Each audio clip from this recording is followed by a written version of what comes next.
Good evening, everyone, and welcome back to another Supercoach Insider podcast.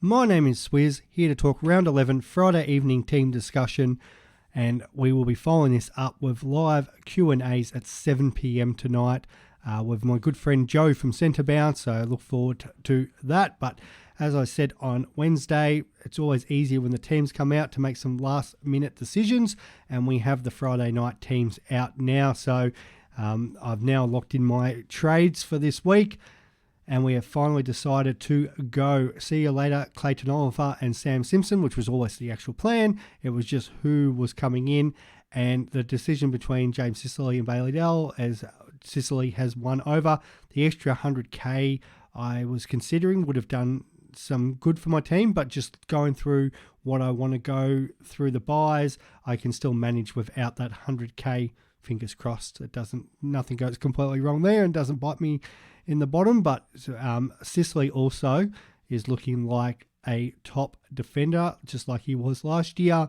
Feel much more comfortable having him in my side.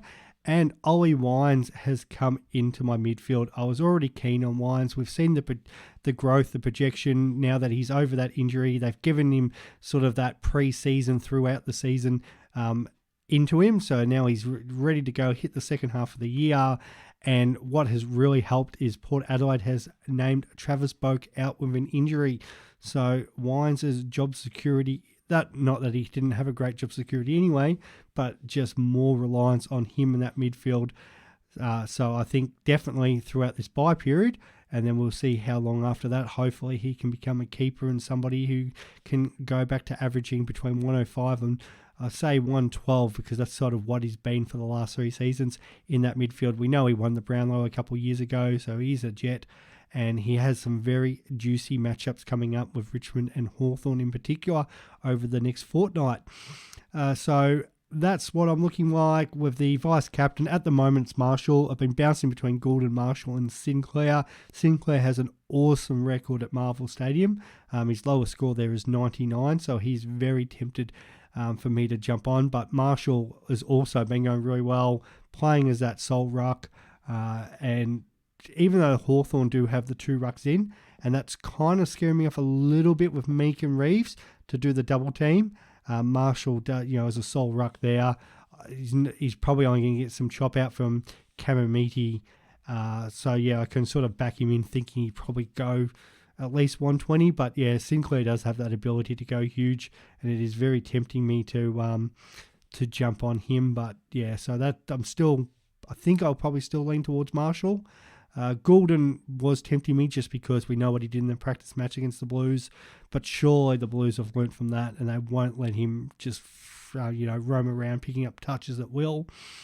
And my captain is Zach Merritt with the news for West Coast that O'Neill has been left out, omitted. He could still be the sub. I think it's down to him versus Chesser as the sub for the Eagles this week. But Eagles have got more experience, and they've gone their senior midfielders up against the Bombers midfield. So the Bombers in their midfield got Hobbs, Perkins, and still Merritt with Shield. Obviously, he'll be helping out if he plays wing or plays through the guts. But they've gone their Yo, Gaff, and Kelly. So really just going head-to-head midfield. So I really like Merritt there.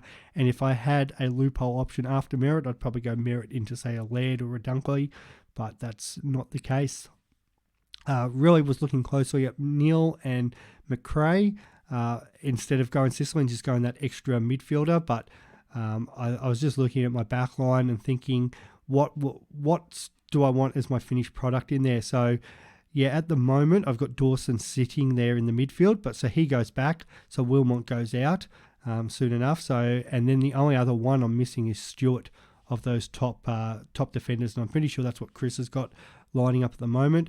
And if we look back even as far as our top 10 predictions, now we've probably got Ridley wrong, unless something massively changes with him on the run home.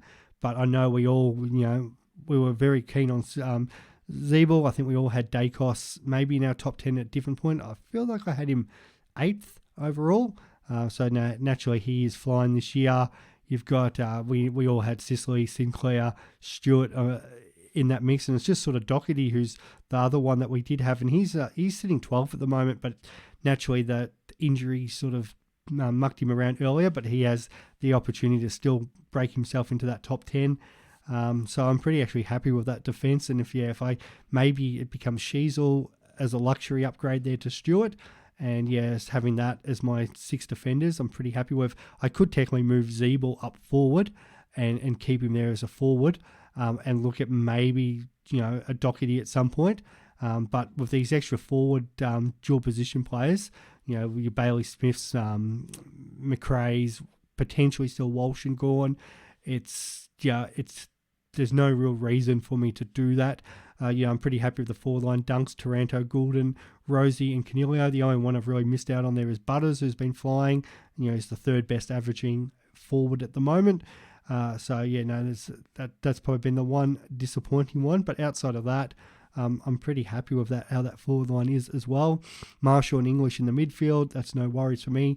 It's just then the midfield. So, Bont, Laird, Green, Merritt, Will Day sitting at the moment. Hopefully he can rebound and start putting up some good scores, or he will be on the chopping block as it comes up to his bye. We've just talked about Ollie Wines and Ashcroft. So realistically going forward, I've sort of planned around this probably as Wilmot's last week with Rich coming back in. Hopefully still can score a decent score. I've got Weddle there on the bench because Weddle plays first, loophole him if he scores well, Constable comes on and Wilmot will go to the bench anyway, and hopefully Wilmot can still make some decent cash with his bye next week. Most likely we'll turn him into Wardlaw and take the 130k. And then the other one potentially next week is Chin Cotter out to Ford, depending on how he goes. I don't think he's going to go another 100 this week, Eddie Ford, but if he was still able to put, say, a 70 on the board, that would be a good one. The only issue there is North Melbourne are that round 15 bye. And I talked about it on Wednesday night. If you go through these buy structures, I feel pretty comfortable at round 12. I know Abdul was talking about it. How's everyone looking?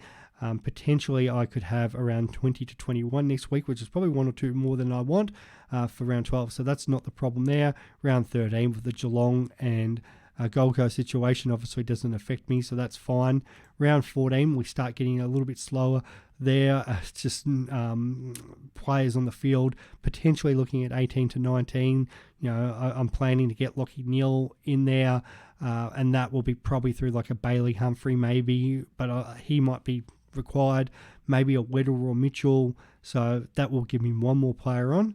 But yeah, as you get to the round 15, that's where it looks a bit sad at the moment. And Ollie Wines isn't helping that situation. Sicily does.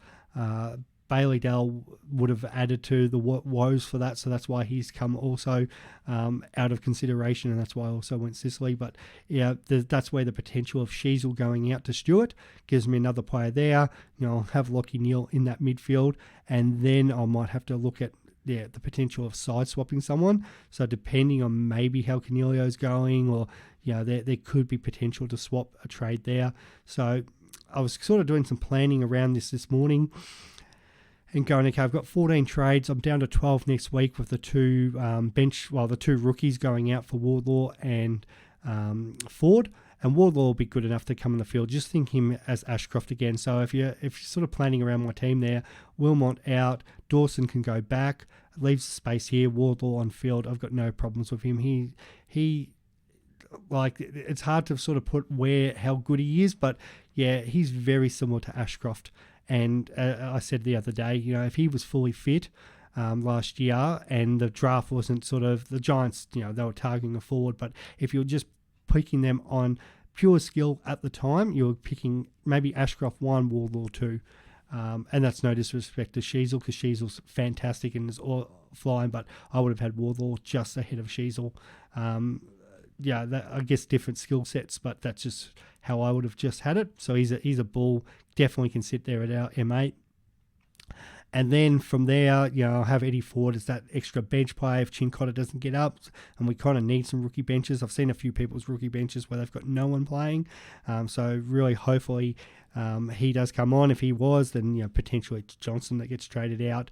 But I would prefer to have them playing and some sort of points on field, but that's just sort of the way it is, where we're trying to make some cash.